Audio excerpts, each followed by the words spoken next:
नमस्कार साथियों, स्वागत है आपका हमारे online YouTube platform DS education में। मैं हूं दिनेश साहू। तो एसएससी 2025 के लिए जो हमारी स्टैटिक जीके जीएस की सीरीज चल रही थी, इसको हम आगे कंटिन्यू करते हैं। आज हमारा 4th लेक्चर होने वाला है।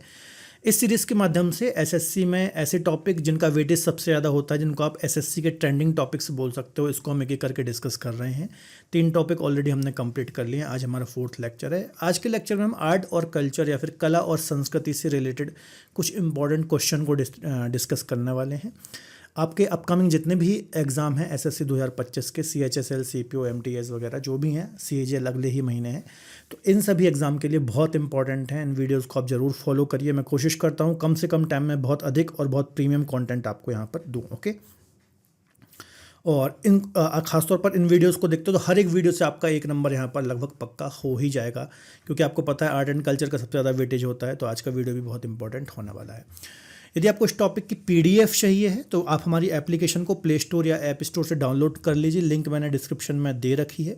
ओके, वहाँ पर आपको जाना है पीडीएफ वाले फोल्डर में। पीडीएफ वाले फोल्डर के बाद आप जाओगे एसएससी 2025, राइट।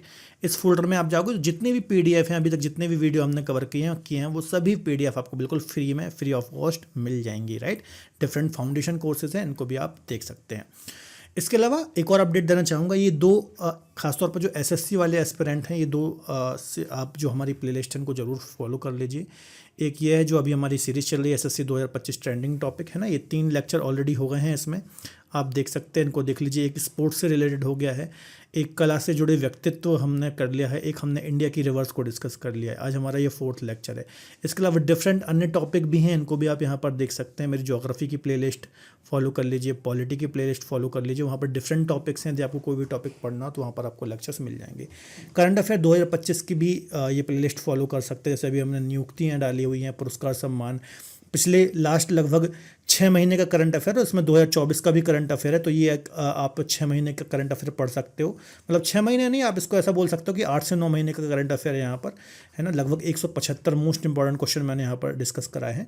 तो ये करंट अफेयर की सीरीज़ भी आप हमारी फॉलो कर लीजिए। ओके, चलिए सीधे हम पहले क्वेश्चन की ओर चलते हैं। पहला क्वेश्चन डिस्कस करते हैं। उससे पहले इंडेक्स है। स्पोर्ट्स हमने डिस्कस कर लिया, फेमस पर्सनालिटी हमने डिस्कस कर लिए, रिवर सिस्टम हमने डिस्कस कर लिया। आज हम कला और संस्कृति या आर्ट एंड कल्चर से रिलेटेड जो अन्य टॉपिक्स हैं उनको हम डिस्कस करेंगे, और फिर हम धीरे धीरे करके और भी टॉपिक यहाँ पर डिस्कस करेंगे, है ना। तो वीडियोज़ को आप शेयर ज़रूर करें, क्योंकि व्यूज़ काफ़ी अभी कम आ रहे हैं। हमने अभी जस्ट शुरुआत ही की है, तो ज़्यादा से ज़्यादा इसको सपोर्ट मिलेगा तो हम और भी आगे वीडियो यहाँ पर प्लान कर पाएंगे, राइट। पहला क्वेश्चन है, निम्नलिखित में से कौन सा दक्षिण भारत का शास्त्रीय नृत्य नहीं है? Which of the following is a not classical dance of south India, right. दक्षिण भारत का शास्त्रीय नृत्य नहीं है, ठीक है। तो दक्षिण भारत की यदि हम बात करें तो ये हमारा दक्षिण भारत है, आपको पता ही होगा, है ना। जैसे कि आंध्र प्रदेश, तमिलनाडु, कर्नाटक, केरल, ये तेलंगाना, ये सब दक्षिण भारत के राज्य हैं। तो कथकली, मोहिनी अट्टम और भरतनाट्यम, ये तीनों ही जो डांस हैं ये साउथ इंडिया के हैं, दक्षिण भारत के हैं। जबकि सत्रिया जो है ये कहाँ का है? ये असम, नॉर्थ ईस्ट का एक राज्य है असम, यहाँ का ये क्लासिकल डांस फॉर्म है, आपको पता ही होगा, ठीक है। आपको पता ही होगा हमारे जो भारत है यहाँ पर 8 टोटल शास्त्रीय नृत्य देखने को मिलते हैं, और एक अभी नया भी जुड़ा है जिसको हम बोलते हैं छऊ, है ना। तो टोटल आप बोल सकते हो कि 9 टोटल शास्त्रीय नृत्य हैं। ये 9वां छऊ अभी हाल ही में जुड़ा है, और इसके अलावा 8 जो हैं ये काफ़ी ज़्यादा इंपॉर्टेंट है ना। इनको हम एक एक करके डिस्कस कर लेते हैं। देखो, सबसे पहले यदि मैं बात करूँ भरतनाट्यम की, है ना, तो भरतनाट्यम आपको देखने को मिलेगा तमिलनाडु का, ये क्लासिकल डांस है। कथक की यदि मैं बात करूँ तो ये नॉर्थ इंडिया या फिर उत्तर प्रदेश का क्लासिकल डांस है। कथकली की यदि हम बात करें तो केरल का ये क्लासिकल डांस फॉर्म है। मोहिनीअट्टम की यदि बात करूं तो ये भी केरल का क्लासिकल डांस फॉर्म है। ओके, कुचिपुड़ी की यदि हम बात करें तो ये आंध्र प्रदेश का क्लासिकल डांस फॉर्म है। मणिपुरी की बात करूं तो मणिपुर नॉर्थ ईस्ट का ये शास्त्रीय नृत्य है। उड़ीसी की बात करूं, उड़ीसा का ये शास्त्रीय नृत्य है। सत्रिया की बात करूं तो ये असम का शास्त्रीय नृत्य है। तो ये टोटल 8 मुख्य नृत्य हैं। यहाँ पर आप इनको देख सकते हो। यहाँ पर इमेज मैंने लगा रखी है, बढ़िया से मैप आपके लिए दे रखा है, और यहाँ पर मैंने आपके लिए एक टेबल भी बनाई हुई है। ओके, भरतनाट्यम, कथकली, मोहिनीअट्टम, कुचिपुड़ी, यहाँ से बहुत क्वेश्चन एग्जाम में आते हैं। और अभी जो लेटेस्ट जुड़ा है छऊ, है ना, तो याद रखिएगा ये झारखंड और उड़ीसा, बंगाल का एक नृत्य है जो कि अभी हाल ही में शास्त्रीय नृत्य के रूप में ऐड हुआ है। तो ये आप थोड़ा सा याद रख लीजिएगा, किस राज्य के हैं, इनकी विशेषता क्या है, ये सारी चीज़ें भी यहाँ पर मेंशन है। तो इनको आप थोड़ा सा देख सकते हैं और पढ़ सकते हैं ना। यहाँ से क्वेश्चन आने की संभावना काफ़ी ज़्यादा है। ध्यान से आप ये पूरी टेबल एक बार प्रिपेयर कर लीजिए। नेक्स्ट डिस्कस कर लेते हैं निम्नलिखित में से कौन सा मंदिर चार धाम में शामिल नहीं है। Which of the following temple is not include इन चार धाम। ठीक है, चार धाम में कौन सा मंदिर शामिल नहीं है। तो आपको पता ही होगा हमारे हिंदू धर्म में चार पवित्र धाम बताए गए हैं, जिसमें से रामेश्वरम एक धाम है, ठीक है, द्वारका एक धाम है और पुरी एक धाम है। जबकि महाकाल जो है, महाकालेश्वर, ये एक ज्योतिर्लिंग है। क्या है ये? एक ज्योतिर्लिंग, राइट। ये एक ज्योतिर्लिंग है जो कि उज्जैन में हमें देखने को मिलते हैं। उज्जैन में है ना 12 ज्योतिर्लिंग है, 12 ज्योतिर्लिंग में से एक ज्योतिर्लिंग है महाकालेश्वर, और ये एकमात्र दक्षिण मुखी ज्योतिर्लिंग है, आपको याद रखना है। ठीक है, अब चार धाम के बारे में थोड़ा सा मैं आपको डिस्कस करा देता हूँ। देखो, सबसे पहले बद्रीनाथ है यहाँ पर, है ना, उत्तराखंड में बद्रीनाथ, यहाँ से अलकनंदा नदी का ओरिजिन भी होता है, राइट। तो ये एक पहला चार धाम है जो कि नॉर्थ में आता है ना। क्या नाम है इसका? बद्रीनाथ, बद्रीनाथ, राइट। ईस्ट में आप यहाँ पर देखोगे तो यहाँ पर आपको देखने को मिलेगा पुरी, जिसको हम जगन्नाथपुरी बोलते हैं, है ना, उड़ीसा स्टेट के अंतर्गत हमें ये देखने को मिलता है। साउथ में आप देखोगे तो यहाँ पर रामेश्वरम देखने को मिलता है, रामेश्वरम। ये तमिलनाडु में यहाँ पर पम्बन आइलैंड है। कौन सा आइलैंड है? पम्बन आइलैंड है, यहाँ पर हमें देखने को मिलता है, राइट। और एक वेस्ट में आप देखोगे तो वेस्ट में आपको एक देखने को मिलेगा द्वारका, द्वारका जो कि गुजरात के अंतर्गत हमें देखने को मिलता है। तो ये चारों दिशाओं में चार पवित्र धामों की स्थापना की गई है।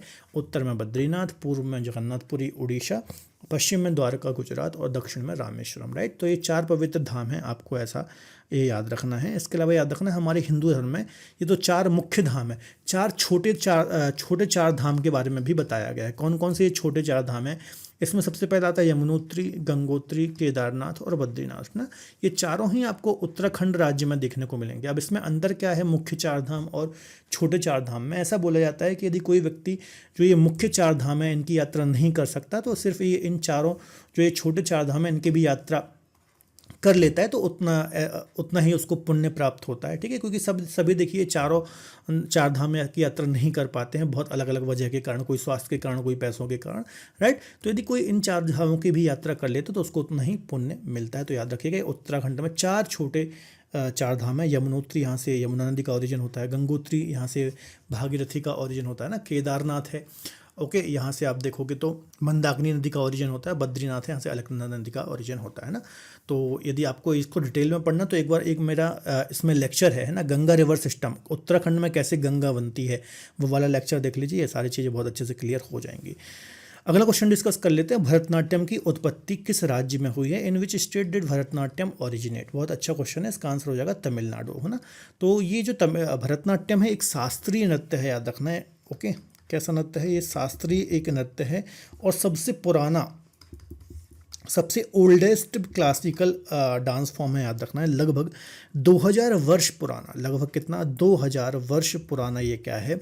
शास्त्रीय नृत्य है और मुख्यतः तमिलनाडु राज्य का ये शास्त्रीय नृत्य है, आपको याद रखना है। पहले ये मंदिरों में खास तौर पर किया जाता था देवदासियों के द्वारा, फिर धीरे धीरे जैसे जैसे मॉडर्न ज़माना हुआ तो ये बाहर भी किया जाने लगा, आपको याद रखना है। और सबसे पहले इसकी जो जानकारी है हमें भरत मुनि का एक नाट्य शास्त्र ग्रंथ है वहाँ से ही हमें मिलती है, याद रखिएगा। ठीक है, तो ये सारी डिटेल यहाँ पर मैंने बाइलिंगुअल रख रखी है कि इसकी जो उत्पत्ति है सादिर से हुई है, याद रखिएगा। सादिर नृत्य तमिलनाडु में मंदिरों में नृत्य करने वाली देवदासियों के द्वारा किया जाता था। इसे शास्त्रीय नृत्य की अन्य सभी शैलियों की जननी भी कहा जाता है। भरतनाट्यम जो नृत्य का इतिहास है, हिस्ट्री लगभग 2000 वर्ष पुरानी है, याद रखिएगा। इसको एकल नृत्य भी कहा जाता है। इसकी जो जानकारी सबसे पहले हमें नाट्य शास्त्र के द्वारा प्राप्त होती है, तो ये सारी डिटेल भी आपको याद रखना है। भरतनाट्यम से रिलेटेड कुछ इंपॉर्टेंट जो डांसर्स हैं या फिर नृत्यांगना हैं इनकी बात करें तो यामिनी कृष्णमूर्ति काफ़ी इंपॉर्टेंट है, मीनाक्षी सुंदरम पिल्लई, ई कृष्णन अय्यर और मृणालिनी साराभाई। तो ये चारों ही बहुत इंपॉर्टेंट डांसर हैं भरतनाट्यम की। यहाँ से कई बार एग्जाम में क्वेश्चन आए हैं, तो ये थोड़ा सा आपको दिमाग में रखना है। अगला क्वेश्चन देख लेते हैं। निम्नलिखित में से कौन ज्योतिर्लिंग में शामिल नहीं है? Which of the following is not include in Jyotirlinga, है ना। आपको पता है कि चार पवित्र धाम अभी हमने डिस्कस करे, इसके अलावा हमारे हिंदू धर्म में 12 ज्योतिर्लिंग की भी स्थापना की गई है, ज्योतिर्लिंग की भी स्थापना की गई है। ठीक है, तो कौन कौन से ज्योतिर्लिंग है ये आपको जरूर पता होने चाहिए, राइट। तो महाकाल तो ज्योतिर्लिंग है, रामेश्वरम भी ज्योतिर्लिंग है। रामेश्वरम में याद रखना डबल मान्यता है, ये चार धाम में भी इंक्लूड है ना, और ये 12 ज्योतिर्लिंग में भी आते हैं, है ना। 12 ज्योतिर्लिंग में भी ये इंक्लूड है, आपको याद रखना है ना। मल्लिकार्जुन भी हैं, जबकि बद्रीनाथ जो है ये 4 धाम में इंक्लूड है, ज्योतिर्लिंग में इंक्लूड नहीं है, याद रखना है, ठीक है। तो इसका आंसर हो जाएगा डी। महाकाल, रामेश्वरम, मल्लिकार्जुन ये ये तीनों ही ज्योतिर्लिंग है, जबकि बद्रीनाथ ये 4 धाम में से एक धाम है जो कि उत्तराखंड राज्य में हमें देखने को मिलता है, राइट। अब आपके लिए मैंने यहाँ पर बढ़िया से एक मैप रखा हुआ है, यहाँ पर आप देख सकते हो 12 ज्योतिर्लिंग कौन कौन से, एक बार हम डिस्कस कर लेते हैं। उत्तराखंड में यदि आप बात करेंगे तो केदारनाथ है ना, याद रखना केदारनाथ जो है ये एक ज्योतिर्लिंग है ना। और बद्रीनाथ जो यहाँ पर है क्या है, बद्रीनाथ ये 4 पवित्र धाम में आता है, राइट। इसी के नीचे उत्तराखंड में यदि आप देखोगे तो काशी विश्वनाथ है ना। यहाँ झारखंड में आप देखोगे वैद्यनाथ है, राइट। एमपी में देखोगे 2 हैं, एक तो महाकालेश्वर उज्जैन और ओंकारेश्वर खंडवा है ना, ये 2 देखने को मिलते हैं। गुजरात में आप देखोगे नागेश्वर और सोमनाथ है ना, ये 2 देखने को मिलते हैं। यदि आप आएंगे महाराष्ट्र में तो महाराष्ट्र में आपको देखने को मिलेंगे त्र्यंबकेश्वर, नासिक, गोदावरी नदी ओरिजिनेट होती है, राइट। इसके अलावा भीमाशंकर यहाँ पर देखने को मिलते हैं और घृष्णेश्वर यहाँ पर हमें देखने को मिलते हैं। तो याद रखिएगा सबसे ज़्यादा कहाँ पर है, आपको देखने को मिलेंगे सबसे ज़्यादा महाराष्ट्र में 3 ज्योतिर्लिंग देखने को मिलेंगे, ठीक है। मल्लिकार्जुन आपको बिल्कुल तेलंगाना और आंध्र प्रदेश की बिल्कुल बॉर्डर पर देखने को मिलते हैं, याद रखिएगा। मल्लिकार्जुन आंध्र प्रदेश में मुख्यतः आता है, श्रीशैलम डिस्ट्रिक्ट के अंतर्गत। और फिर रामेश्वरम अभी हमने डिस्कस किया कि इसकी डबल मान्यता हमें देखने को मिलती है ना। तो ये टोटल 12 ज्योतिर्लिंग याद रख लीजिएगा, कई बार यहाँ से आर्ट एंड कल्चर के अंतर्गत क्वेश्चन आता है, काफ़ी ज़्यादा महत्वपूर्ण है। आगे डिस्कस कर लेते हैं टॉपिक को। आगे डिस्कस करने से पहले थोड़ा सा मैं आपको अपडेट देना चाहूँगा। अभी तक यदि आपने हमारी एप्लीकेशन को प्ले स्टोर से डाउनलोड नहीं किया है तो इसको आप डाउनलोड कर सकते हैं। यहाँ पर डिफरेंट फाउंडेशन कोर्स हैं, जैसे कि ज्योग्राफी, पॉलिटी, हिंदी है ना, अलग अलग सब्जेक्ट आपको यहाँ पर पढ़ने को मिल जाते हैं। अच्छी बात यह है कि यदि आप इंडिविजुअल कोई सब्जेक्ट पढ़ना चाहते हैं, जैसे कि ज्योग्राफी पढ़ना चाहते हैं, तो इंडियन ज्योग्राफी का अलग बैच है, वर्ल्ड का अलग बैच है, कंप्लीट ज्योग्राफी का बैच है। सिर्फ आप पॉलिटी पढ़ना चाहते हैं तो पॉलिटी का बैच है, राइट। और एसएससी वालों के लिए बिल्कुल परफेक्ट बैच है, क्योंकि ये फाउंडेशन कोर्सेज हैं, तो बिल्कुल बेसिक से लेकर के एडवांस कंसेप्ट, मैपिंग, हर एक चीज़ के थ्रू हमने यहाँ पर चीज़ें डिस्कस की हैं। कंप्लीट जीएस पढ़ना चाहते हैं तो संकल्प जीएस फाउंडेशन बैच है, जिसमें चारों main subject geography, polity, history और इकोनॉमी यहाँ पर कवर कराए जा रहे हैं। तो ये बिल्कुल लाइव बैच है, आप इसको अवेल कर सकते हो। एसएससी के लिए बिल्कुल परफेक्ट बैच है। आप वहाँ पर डेमो क्लासेस भी देख सकते हो, हमारी यूट्यूब पर भी बहुत सारी क्लासेस पड़ी हुई हैं, एप्लीकेशन पर भी पड़ी हुई हैं। किसी भी प्रकार की क्वेरी के लिए इस नंबर पर भी आप कॉल या फिर व्हाट्सअप कर सकते हो। डिफरेंट फीचर्स आपको हमारे एप्लीकेशन पर मिल जाते हैं। सभी कोर्सेज हमारे बाइलिंगुअल हैं और मेरे द्वारा ही पढ़ाए जा रहे हैं, है ना। लगभग 7 वर्ष से मैं अलग अलग एग्ज़ाम्स के लिए यहाँ पर लगातार ऑनलाइन और ऑफलाइन मोड में पढ़ा रहा हूँ, तो कोर्सेज को आप चेकआउट कर सकते हैं। अगला क्वेश्चन डिस्कस कर लेते हैं। किस दक्षिण भारतीय शास्त्रीय नृत्य शैली का शाब्दिक अर्थ क्या है? स्टोरी प्ले है, right. Which south Indian classical dance form literally means story play, है ना। तो इसका आंसर हो जाएगा कथकली, है ना। कथकली जो है ये केरला का, याद रखिएगा, केरल का या फिर केरला का क्या है, ये क्लासिकल डांस फॉर्म है, याद रखिएगा। और इसका मतलब सीधा सा होता है कथकली का, 2 शब्दों से मिलकर के बना, एक तो है कथा, है ना, और एक है कली, है ना। और कथा का मतलब क्या होता है, एक प्रकार की स्टोरी को प्ले करना, ठीक है। कथा का मतलब क्या होता है, स्टोरी, है ना। तो इस प्रकार से ये बना हुआ है, आपको याद रखना है। इसका जो जन्म है काफ़ी पहले 17वीं शताब्दी में लगभग त्रावणकोर के आसपास हुआ था, आपको याद रखना है। और इस डांस की खास बात होती है, इसका जो गेटअप होता है खासतौर पर काफ़ी ज़्यादा हैवी होता है और सिर्फ पुरुषों के द्वारा ही ये परफॉर्म किया जाता है, क्योंकि इसका गेटअप काफ़ी हैवी होता है, आप देख सकते हो, है ना। इसमें स्टोरी प्ले की जाती है, कोई कथा होती है, उसको नृत्य के माध्यम से किया जाता है। कई बार समूहों में भी इसको किया जाता है, याद रखिएगा, ठीक है। तो काफ़ी इंपॉर्टेंट है, कई बार यहाँ से क्वेश्चन आता है, तो ये सारी डिटेल यहाँ पर मैंने मेंशन कर रखी है। भरत मुनि द्वारा लिखित नाट्य शास्त्र पर ही आधारित है ज़्यादातर क्लासिकल डांस फॉर्म, आपको याद रखना है। इसमें नर्तक द्वारा राजाओं, देवताओं, राक्षसों की भूमिका का निरूपण किया जाता है, ठीक है। सामूहिक रूप से भी किया जाता है और पुरुष मंडली के द्वारा विशेषता किया जाता है ना। तो ये सारी इनकी विशेषताएं हैं, आपको याद रखना। अब आपको कमेंट बॉक्स में बताना है केरल के 2 क्लासिकल डांस फॉर्म है, एक तो ये कथकली हो गया और एक और कौन सा, भी थोड़ी देर पहले ही हमने इसके बारे में डिस्कस किया था। अगला क्वेश्चन डिस्कस कर लेते हैं। निम्नलिखित में से कौन दक्षिण भारत की मंदिर शैली है? Which of the following is the temple style of south India, ठीक है। तो हमारे भारत में मुख्यतः हमें 3 मंदिर शैलियाँ देखने को मिलती हैं। एक तो देखने को मिलती है नागर शैली, ओके, एक है नागर शैली, फिर है एक बेसर शैली, कौन सी, बेसर शैली, और एक है द्रविड़ शैली, है ना, द्रविड़। तो द्रविड़ शैली जो है ये साउथ या फिर दक्षिण भारत की मंदिर शैली है। नागर शैली जो है ये नॉर्थ इंडिया की है। और बेसर शैली है खासतौर पर कर्नाटक के आसपास का जो रीजन है ना, कुछ आसपास का रीजन है, वहाँ पर हमें बेसर शैली देखने को मिलती है। मुख्यतः दक्कन रीजन आप बोल सकते हो, बेसर शैली दक्कन वाला जो कुछ रीजन है वहाँ पर, खासतौर पर कर्नाटक के आसपास वाला रीजन, वहाँ पर हमें ये देखने को मिलती है। जो बेसर शैली है ये नागर और द्रविड़ दोनों का एक प्रकार से मिक्सचर है ना। तो दक्षिण भारत की जो शैली है इसको हम द्रविड़ शैली बोलते हैं। काफ़ी विशाल यहाँ पर मंदिर प्रांगण होते हैं, बड़े बड़े गोपुरम होते हैं, ये सारी चीज़ें होती हैं, आपको याद रखना है। एक बार यहाँ पर आप देख लीजिए, है ना, ये नागर शैली आपको पता है हमारे उत्तर भारत में जो भी स्टेट है वहाँ पर हमें इस प्रकार के मंदिर देखने को मिलते हैं ना। दक्षिण भारत में जाओगे देखो काफ़ी बड़ा ये पूरा कैंपस होता है मंदिर का, है ना। यहाँ पर बड़े बड़े गोपुरम भी होते हैं, है ना, इस प्रकार के, और इस प्रकार के होते हैं। बेसर शैली एक खासतौर पर दोनों का मिक्सचर है, याद रखिएगा, जो कि दक्कन रीजन और कर्नाटक रीजन में हमें देखने को मिलती है। एक एक करके यहाँ पर हम थोड़ा सा पढ़ लेते हैं। नागर शैली क्या होती है, मुख्य रूप से उत्तर भारत की है। इसमें गर्भगृह के ऊपर शिखर होता है ना, बीच में जहाँ भगवान होते हैं उसके ऊपर ही यहाँ पर शिखर, जैसे कि ये शिखर है, इसको हम बोलते हैं शिखर, है ना, और यहाँ के अंदर ही होगा गर्भगृह, राइट। शिखर पर आमलक और कलश होते हैं, यहाँ पर देखिए जो कलश वगैरह रखे जाते हैं आपको पता ही है। मंडप और शिखर अलग अलग यहाँ पर दिखते हैं। कंदरिया महादेव, खजुराहो के मंदिर, कोणार्क सूर्य मंदिर, ये सब का किसका एग्जाम्पल है, ये सब है नागर शैली का, है ना। ज़्यादातर उत्तर भारत में आपको नागर शैली के मंदिर ही देखने को मिलेंगे। बेसर शैली की यदि हम बात करें तो देखिए दक्कन रीजन या कर्नाटक रीजन में जो नागर शैली और द्रविड़ शैली है इसका एक मिश्रण देखने को मिलता है, जिसको हम बोलते हैं बेसर शैली, है ना। तो ये दोनों का मिश्रण है। एग्जाम में क्वेश्चन आएगा नागर और द्रविड़ शैली का मिक्सचर जो है किस शैली में देखने को मिलता है, तो बेसर शैली में हमें देखने को मिलता है, याद रखिएगा। जैसे कि होयसल मंदिर है ना, चनकेश्वर मंदिर है वेल्लूर का, तो ये सब किसके एग्जाम्पल हैं, ये सब बेसर शैली के हैं। द्रविड़ की बात करें तो यहाँ पर आपको पता ही होगा बहुत बड़े बड़े विशाल यहाँ पर मंदिर हमें देखने को मिलते हैं, बड़े बड़े गोपुरम देखने को मिलते हैं, ठीक है। दक्षिण भारत में आपको इस प्रकार के मंदिर देखने को मिलेंगे। विशाल गोपुरम इसकी एक प्रकार से क्या होते हैं, गोपुरम मतलब आपको बाहर एक इस प्रकार का बड़ा सा गेट देखने को मिलता होगा, फिर आप मंदिर प्रांगण में एंटर करते हो, बहुत बड़ा मंदिर प्रांगण होता है, फिर वहाँ पर मंदिर में आप जाते हो, ठीक है। तो गर्भगृह के ऊपर विमान होता है, इसके अलावा विस्तृत प्रांगण, उच्च दीवारें होती हैं, मीनाक्षी मंदिर, बृहदेश्वर मंदिर, ये सब विशेषताएं हैं इनकी, है ना। तो यहाँ से कई बार एग्जाम में क्वेश्चन आते हैं, थोड़ा सा आप दिमाग में रखिएगा।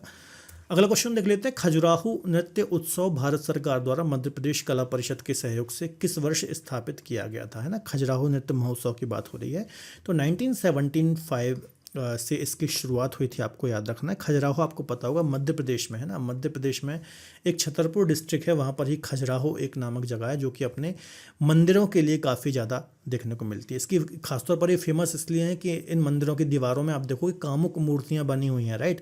तो इसलिए ये काफ़ी ज़्यादा फेमस हैं। काफ़ी जो दूसरे देशों से पर्यटक हैं वो भी यहाँ पर काफ़ी ज़्यादा देखने को आते हैं, याद है ना। तो 1975 से इसकी शुरुआत हुई थी, याद रखना है। और खजुराहो मध्य प्रदेश में इसका आयोजन होता है, जो फरवरी मार्च है ना, फरवरी मार्च का समय होता है, इस समय इसका आयोजन होता है। और जितने भी क्लासिकल डांस फॉर्म है यहाँ पर परफॉर्म किए जाते हैं, आपको याद रखना है, ठीक है।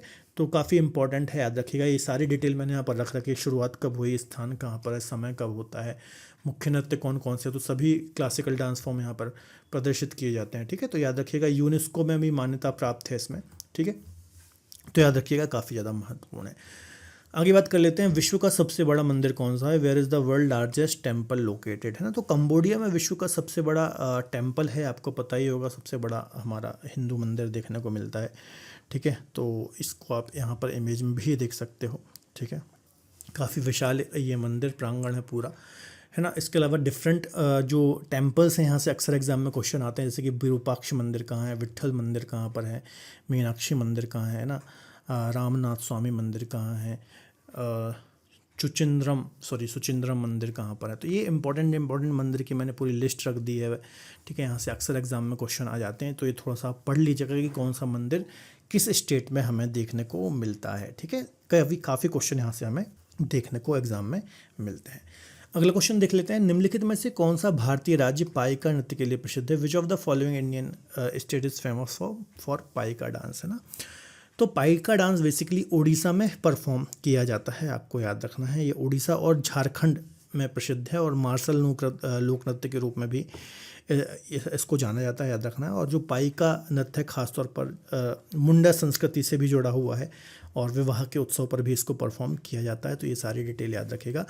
लोक नृत्य एक काफ़ी बड़ी समस्या होती है ना, लोक नृत्य। अब देखिए, लोक नृत्य यदि आप सभी राज्यों के याद करोगे ना तो बहुत है, मतलब सैकड़ों की संख्या में लोक नृत्य है ना। तो आप एक आध क्वेश्चन आ भी जाए तो उसको आप स्किप कर सकते हो। जो मेन लोक नृत्य हैं, है ना, हर राज्य से, मतलब आप ऐसा करिए कि 4-5 इम्पॉर्टेंट निकाल लीजिए और उनको आप याद कर लीजिए, है ना, या फिर मैं आपको लिस्ट प्रोवाइड करा दूंगा, क्योंकि हर एक यदि आप एक एक पढ़ोगे तो हर एक राज्य में बहुत सारे लोक नृत्य होते हैं, है ना, और अक्सर ये भूल भी जाते हैं। तो सिर्फ इम्पॉर्टेंट जैसे कि पाई का इम्पॉर्टेंट है ना, तो इम्पॉर्टेंट यहाँ पर आप पढ़ सकते हो, याद रखिएगा। क्लियर है।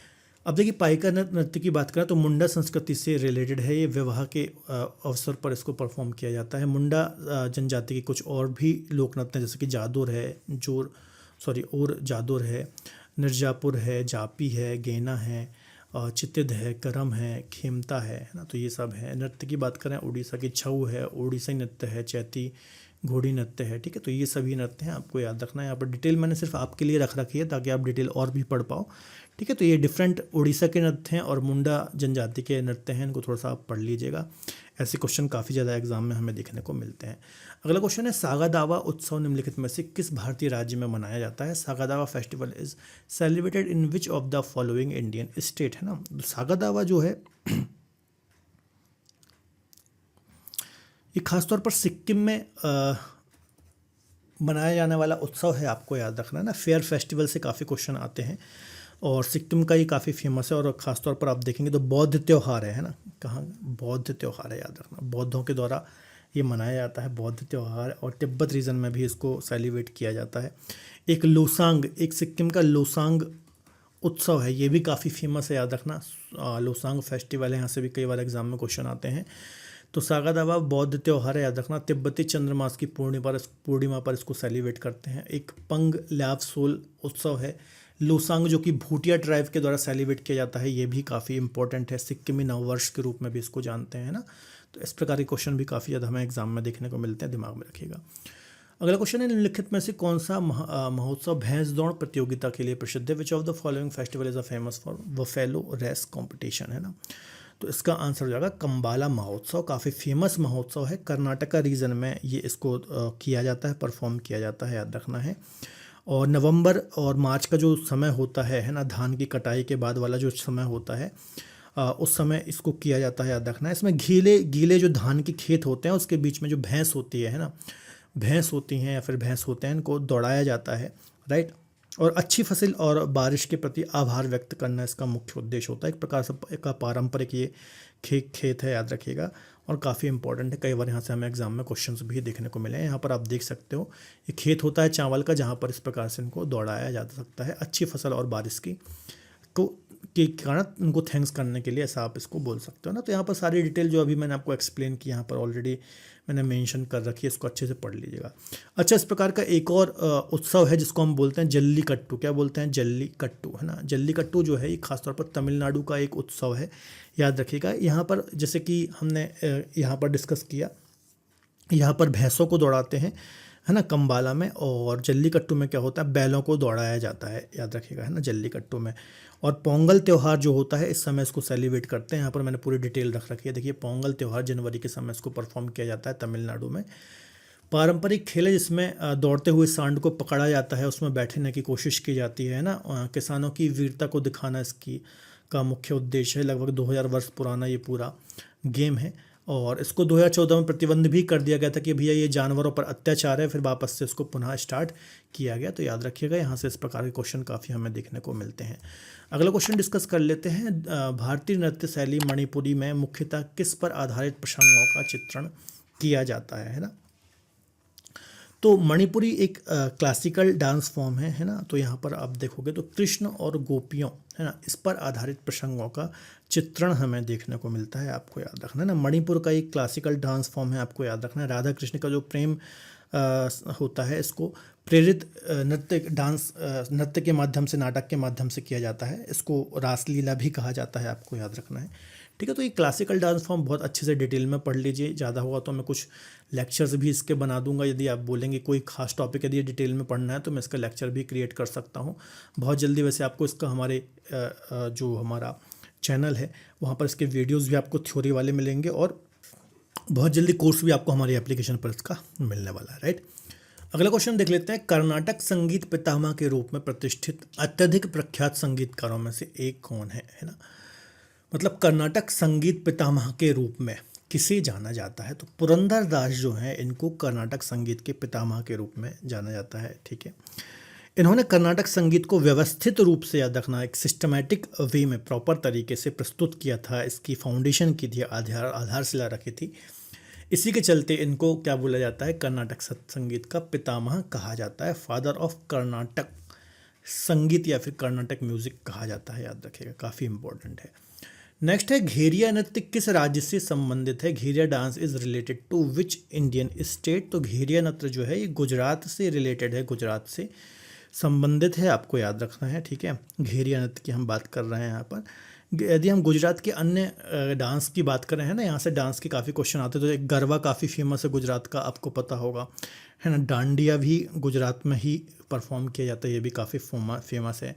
एक भवई डांस फॉर्म है, काफ़ी ज़्यादा फेमस है ना। हल्ली साका डांस है जो कि सामूहिक रूप से किया है। तो ऐसे काफ़ी ज़्यादा डांस फॉर्म है गुजरात की, आपको याद रखना है। और यहाँ से कई बार एग्जाम में क्वेश्चन भी रिपीट होते रहते हैं। तो यहाँ पर आप इनको मुख्य मुख्य डांस फॉर्म है, यहाँ पर इनको आप पढ़ सकते हो और समझ सकते हो, राइट। अगला क्वेश्चन देख लेते हैं। पोंगल के त्यौहार के दौरान लोग निम्नलिखित में से किसकी पूजा करते हैं? विच of the following people worship during the festival of Pongal, है ना। तो पोंगल के समय सूर्य देवता की पूजा अर्चना की जाती है, आपको याद रखना है। खासतौर पर तमिलनाडु में बनाया जाने वाला एक फसल उत्सव है ये, है ना। और याद रखिएगा, नवरात्रि पर भगवान शिव की पूजा भी इसके अंतर्गत की जाती है। ये सारी डिटेल यहाँ पर है, इसको और पढ़ लेते हैं। पोंगल त्यौहार तमिलनाडु में मनाया जाता है, एक द्रविड़ फसल उत्सव है। फसल के त्योहारों के कुछ उदाहरण हैं, जैसे कि फसलों के रूप में मनाया जाता है, जैसे कि मकर संक्रांति, पोंगल, लोहड़ी, वैशाखी, ओणम, बिहू, होली, बसंत पंचमी, है ना। तो ये सब क्या है? ये फसल फेस्टिवल हैं, याद रखिएगा। नवरात्रि में माँ दुर्गा की पूजा की जाती है। शिवरात्रि पर भगवान शिव की पूजा की जाती है। यहाँ पर छठ पूजा, लोहड़ी, पोंगल आदि सूर्य की पूजा की जाती है। तो ऐसे क्वेश्चन आ जाते हैं, जैसे कि फॉर एग्जाम्पल छठ पूजा में किसकी पूजा की जाती है ना। सूर्य देवता और नदी की पूजा की जाती है ना, लोहड़ी, पोंगल। तो ऐसे क्वेश्चन काफ़ी फेमस है, खासतौर पर एसएससी और रेलवे जैसे एग्जाम में भी काफ़ी क्वेश्चन आते हैं। और चांद की कब पूजा करते हैं? तो ईद, गुरु पूर्णिमा, करवा चौथ में चांद की पूजा करते हैं, ठीक है। फसल उत्सव के रूप में कौन कौन से त्यौहार मनाते हैं? तो ये अलग अलग कैटेगराइज मैंने कर दिया है। नवरात्रि में माँ दुर्गा की करते हैं, शिवरात्रि में भगवान शिव की। तो ये थोड़ा सा याद रख लीजिएगा, बहुत अच्छा कंटेंट यहाँ पर मैंने दिया है। इस प्रकार के क्वेश्चन काफ़ी फेमस हैं और बार बार रिपीट होते रहते हैं, राइट। आगे बात कर लेते हैं। भारत के राष्ट्रीय ऑर्केस्ट्रा, भारत में राष्ट्रीय ऑर्केस्ट्रा के संस्थापक किन्हें कहा जाता है? Founder of national orchestra in India, है ना। तो पंडित रविशंकर, जो कि एक भारत के प्रसिद्ध सितार वादक रहे हैं, इनको भारतीय राष्ट्रीय ऑर्केस्ट्रा का जनक भी कहा जाता है, आपको याद रखना है। इनको 1999 में भारत रत्न से भी सम्मानित किया जा चुका है, आपको याद रखना है। इन्होंने 5 ग्रेमी अवार्ड भी जीते हैं। तो काफ़ी प्रसिद्ध म्यूजिशियन, सितार वादक रहे हैं, आपको याद रखना है, ठीक है। तो इनको ऑर्केस्ट्रा का संस्थापक इसलिए कहा जाता है कि इन्होंने ऑल इंडिया रेडियो के अंतर्गत इसकी स्थापना की थी, है ना, भारतीय राष्ट्रीय ऑर्केस्ट्रा की। और यहाँ से इन्होंने जो हमारा इंडियन क्लासिकल म्यूज़िक है, भारतीय शास्त्रीय संगीत है, इसको पूरे विश्व में या फिर पश्चिमी देशों में भी प्रस्तुत किया था और काफ़ी फेमस किया था। इसके चलते इनको काफ़ी प्रसिद्धि भी मिली थी और इन्होंने भारतीय राष्ट्रीय ऑर्केस्ट्रा की भी स्थापना की थी। तो ये सारी पॉइंट आपको याद रखना है ना। बाकी आपको पता ही है कि सितार वादक हैं, राइट। अभी मैंने आपको बताया 99 में इनको भारत रत्न से सम्मानित किया गया, ग्रेमी अवार्ड से भी इनको सम्मानित किया गया, 5 ग्रेमी अवार्ड ये जीत चुके हैं ना। तो काफ़ी प्रसिद्ध म्यूजिशियन ये रहे हैं, सितार वादक रहे हैं। अगला क्वेश्चन है, भारत का प्रसिद्ध त्यौहार मकर संक्रांति किस महीने मनाया जाता है? In which month in Makar Sankranti the famous festival of India celebrated, है ना। तो मकर संक्रांति जो है ये जनवरी माह में या फिर मंथ में सेलिब्रेट किया जाता है, आपको याद रखना है। और यदि हम बात करें मकर संक्रांति की, है ना, तो इस समय आपको पता ही होगा कि सर्दियों का मौसम होता है, सर्दियों का अंत हो रहा होता है, एक नए फसल मौसम की शुरुआत हो रही होती है ना। भगवान सूर्य को समर्पित ये पूरा क्या होता है, ये त्यौहार होता है ना। इसके अलावा मकर संक्रांति को अलग अलग नाम से भी अलग अलग जगह पर जाना जाता है, जैसे कि उत्तरायण गुजरात में बोलते हैं, सकरात दिल्ली और हरियाणा में बोलते हैं, माघ साजी हिमाचल में बोलते हैं, सुग्गी कर्नाटक में बोलते हैं, गुगती काले कौवा ये उत्तराखंड में बोलते हैं, माघी पंजाब में बोलते हैं, पोंगल तमिलनाडु में बोलते हैं, पौष परवोन ये वेस्ट बंगाल में बोलते हैं। तो अलग अलग राज्यों में अलग अलग नाम से जाना जाता है मकर संक्रांति को, याद रखिएगा। सर्दियों के मौसम के अंत में नई फसल के मौसम की शुरुआत का प्रतीक है और भगवान सूर्य को ये समर्पित है, आपको याद रखना है। आपको पता ही होगा इस समय लड्डू वगैरह भी बनते हैं घरों में, है ना, मकर संक्रांति में। खासतौर पर जनवरी में पतंग वगैरह भी उड़ाई जाती हैं। तो याद रखिएगा। अगला क्वेश्चन डिस्कस कर लेते हैं। निम्नलिखित में से कौन सा यूनेस्को द्वारा मान्यता प्राप्त एक नृत्य है, लोक नृत्य है, right? Which of the following is a dance form recognised by UNESCO? तो इसका सही आंसर हो जाएगा कालबेलिया। कालबेलिया डांस जो है ये राजस्थान का एक नृत्य है, आपको याद रखना है, जो कि कालबेलिया ट्राइब है, इसके द्वारा किया जाता है। याद रखिएगा वर्ष 2010 में, है ना, वर्ष 2010 में इसको यूनेस्को की अमूर्त सांस्कृतिक विरासत में शामिल किया गया था। जो कालबेलिया है एक प्रकार एक ट्राइब है, याद रखिएगा, राजस्थान की जनजाति है, जो कि खास तौर पर जो यहाँ पर थार मरुस्थल है ना, थार मरुस्थल है, यहाँ पर निवास करती है, और ख़ासतौर पर सर्प पकड़ने का भी ये पहले काम करते थे, है ना। तो ये सारी डिटेल आपको याद रखना है। और ख़ासतौर पर ये डांस फॉर्म है ये महिलाओं के द्वारा यहाँ परफॉर्म किया जाता है। जो पुरुष होते हैं यहाँ पर अलग अलग जो इंस्ट्रूमेंट हैं उनको प्ले करते हैं, राइट। राजस्थान के अन्य नृत्य की यदि मैं बात करूँ तो घूमर एक काफ़ी फेमस नृत्य है, ये इंपॉर्टेंट है, इसको पढ़ लीजिएगा। भवई, कच्ची घोड़ी, ख्याल, है ना, ये सब यहाँ के राजस्थान के डांस फॉर्म है। इसके अलावा थोड़ा सा हम इसके बारे में डिटेल में डिस्कस कर लेते हैं। 2010 में यूनेस्को ने इसको अपनी संयुक्त अमूर्त सांस्कृतिक विरासत में शामिल किया था, है ना। कालबेलिया नृत्य जो है कालबेलिया समुदाय के द्वारा किया जाता है। थार रेगिस्तान में ये कभी सर्प पकड़ने का काम किया करते थे, है ना। यह नृत्य काफ़ी अनूठा होता है, महिलाओं के द्वारा किया जाता है, और जो पुरुष हैं यहाँ पर वाद्य यंत्र को बजाते हैं। यहाँ पर कुछ इस प्रकार से आप यहाँ पर देख सकते हैं, राइट। चलिए अगला क्वेश्चन है, नवरोज उत्सव किस धार्मिक समुदाय से संबंधित है? Navroz festival is related to which religion community? तो आपको पता ही होगा, फेमस है, पारसी समुदाय जो होता है इसका ही प्रसिद्ध एक क्या है, उत्सव है ना। जैसे कि बैसाखी सिख लोग मनाते हैं, महावीर जयंती जैन लोग मनाते हैं, है ना। लोसार या फिर बुद्ध पूर्णिमा बुद्ध लोग मनाते हैं, हम हिंदू भी सेलिब्रेट करते हैं। गुरु नानक जयंती सिख लोग मनाते हैं, है ना। तो ऐसे अलग अलग फेस्टिवल अलग अलग धर्म से रिलेटेड हैं, अक्सर ऐसे क्वेश्चन एग्जाम में आ जाते हैं। जैसे कि देखिए बुद्ध पूर्णिमा, लोसार, हिमेश, उल्लंबन ये बौद्ध लोग मनाते हैं। जैन लोगों की बात करें जैन पर्युषण, महावीर जयंती, वर्षी तप। सिखों की बात करें बैसाखी, लोहड़ी, गुरु नानक जयंती। तो ये सब थोड़ा सा दिमाग में रखिएगा, काफ़ी ज़्यादा महत्वपूर्ण है, ठीक है। तो दोस्तों ये आर्ट एंड कल्चर से रिलेटेड 20 क्वेश्चन डिस्कस कराए हैं। हर एक क्वेश्चन के साथ मैंने डिटेल डिस्कस कराई। ये सब क्वेश्चन लगातार एसएससी और रेलवे जैसे एग्जाम में आए हुए हैं और लगातार रिपीट होते हैं। इसी टाइप के क्वेश्चन हमें देखने को मिलते हैं। एक क्वेश्चन का आंसर आप कमेंट बॉक्स में दीजिए। जट जटिन निम्नलिखित में से किस राज्य का अत्यधिक लोकप्रिय लोक नृत्य है ना? मध्य प्रदेश, असम, बिहार या फिर छत्तीसगढ़? इसका आप कमेंट बॉक्स में आंसर दीजिए। बाकी आगे हम और भी लगातार इसको कंटिन्यू करेंगे। दोस्तों इस वीडियो को आप शेयर ज़रूर करें, क्योंकि थोड़ा सा आप सपोर्ट देंगे तो रेगुलर कंटिन्यू हम इस सीरीज़ को रख पाएंगे और ज़्यादा से ज़्यादा जो ट्रेंडिंग टॉपिक हैं एसएससी के मैं आपके सामने ला पाऊँगा। जो भी आपके दोस्त तैयारी कर रहे हैं उनको शेयर करिए, वीडियो को लाइक करें, कोई अच्छा सा कमेंट करिए, कोई सजेशन देना चाहते हैं वो देना दीजिए। यदि कोई खास टॉपिक आप जीएस का पढ़ना चाहते हैं तो वो भी बता सकते हैं, मैं वहाँ पर आपको कवर कर दूँगा। इस टॉपिक की पीडीएफ बिल्कुल फ्री में आपको हमारी एप्लीकेशन पर मिल जाएगी। पीडीएफ वाले फोल्डर में आपको जाना है, वहाँ पर आप जाओगे तो आपको एक एसएससी 2025 का फोल्डर मिलेगा, उसमें जाइए तो जितनी भी पीडीएफ है बिल्कुल फ्री ऑफ कॉस्ट मिल जाएंगी। लिंक मैंने डिस्क्रिप्शन बॉक्स में दे रखी है, वहाँ से डाउनलोड कर सकते हो। Empowering every dream with affordable excellence, बहुत ही कम प्राइस में बहुत ही प्रीमियम कंटेंट आपको हमारी एप्लीकेशन पर मिल जाता है। पॉलिटी पढ़ना चाहते हैं, ज्योग्राफी पढ़ना चाहते हैं, इकोनॉमी पढ़ना चाहते हैं, हिंदी पढ़ना चाहते हैं, कोई भी सब्जेक्ट पढ़ना चाहते हैं, आपको हमारी एप्लीकेशन पर सारे कोर्सेज मिल जाते हैं। डेमो क्लास मिल जाती हैं, सारे अफोर्डेबल प्राइस पर हैं, तो इनको आप अवेल करना ना भूलें। संकल्प जीएस फाउंडेशन बैच है, कंप्लीट जीएस पढ़ना चाहते हैं जो कि एसएससी के लिए बिल्कुल परफेक्ट बैच है, इसको आप अवेल कर सकते हो। डेमो क्लास देखिए, है ना, पहले आप वीडियो लेक्चर देखिए, है ना, फिर आप लीजिए। आप मुझसे बात भी कर सकते हैं, पर्सनल मेंटरशिप में मेरे द्वारा यहाँ पर दी जाती है, तो आप चेकआउट ज़रूर करिए इन कोर्सेज़ को। तो वीडियो पसंद आया तो प्लीज़ वीडियो को लाइक करें, अपने दोस्तों के साथ शेयर जरूर करें। मिलेंगे अगले बेहतर लेक्चर में, अपना ख्याल रखिए और पढ़ते रहिए। बाय बाय, टेक केयर, जय हिंद।